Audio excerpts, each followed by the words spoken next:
Udah dibilang kalau ganti liquid metal sama yang profesional. Ini pasti nggak ngikutin konten-konten kita sebelumnya nih. Entah udah keberapa kalinya laptop mati total gara-gara ripasta sendiri guys. Apalagi kalau laptopnya pakai liquid metal. Mindok bilang gini bukan aku nakutin ya, tapi ya emang ini nyatanya guys. Laptop ini ROG Zephyrus G14 GA401. Datang dalam kondisi mati total setelah ripasta sendiri. Terlihat menggunakan thermal paste. Lalu kita cek sementara ada sedikit liquid metal yang berleber. Tapi ya mau dikit kek, mau banyak kek. Kalau dia udah berleber bisa jadi masalah ya guys. Oke lanjut, pas kita bongkar kondisi mainboardnya masih bersih sih. Belum pernah diotak-atik. Tapi waktu dicek indikasinya ada kemungkinan entah lupa cabut baterai waktu nyala atau ada komponen yang kesenggol pas hidup. Karena hasil akhirnya ya sama aja, short. Dan bener aja, begitu dicek mendalam mikrokontrolernya konslet. Biasanya sih kalau udah begini baterainya juga rusak. Tapi baru bisa dipastikan nanti ya guys kalau laptopnya udah bisa nyala. Belum selesai di situ impedansi powernya juga drop. Dan yang paling bikin was-was, indikasinya ngarah ke blok prosesor. Kalau udah tembus ke prosesor, ya wassalam, nggak bisa di repair. Nah, masuk ke tahap perbaikan nih. Kita mulai ganti beberapa blok yang rusak. Mikrokontroler, IC charger, udah diganti berkali-kali. Tapi tiap kali pasang, konslet lagi. Gimana nggak pusing coba guys? Karenanya ganti IC berkali-kali aja masih belum bisa, kita sampai bingung iya, pusing iya, geleng-geleng kepala aja guys.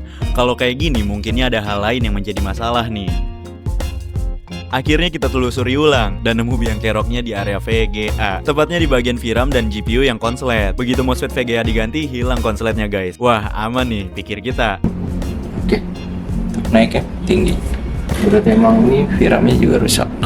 Tapi pas disatukan lagi ke sistem, boom, konslet lagi guys. Ketika dicek ulang, dan iya guys, kalau gini VGA-nya sendiri yang rusak. Jadi tiap kali disambung ya otomatis short lagi. Jadi udah jelas ya dari awal kelihatannya cuma ganti pasta, tapi efeknya bisa sampai matinya VGA. Dan setelah ini kita pikir ya udahlah ya realistis, mau gimana lagi? Tapi usernya mau beli VRAM sama VGA-nya guys. Apa ini laptop kesayangannya atau emang takjir nih? Ya udah deh guys, yang jelas kalau udah urusan liquid metal, mending serahin ke yang ngerti. Karena salah langkah dikit aja hasilnya bisa kayak gini. Gimana menurut kalian? Coba tulis di komentar ya. Jangan lupa save, like, dan share video ini jika bermanfaat. Follow juga karena banyak konten menarik seputar servis dan kerusakan laptop. Sampai jumpa di video selanjutnya.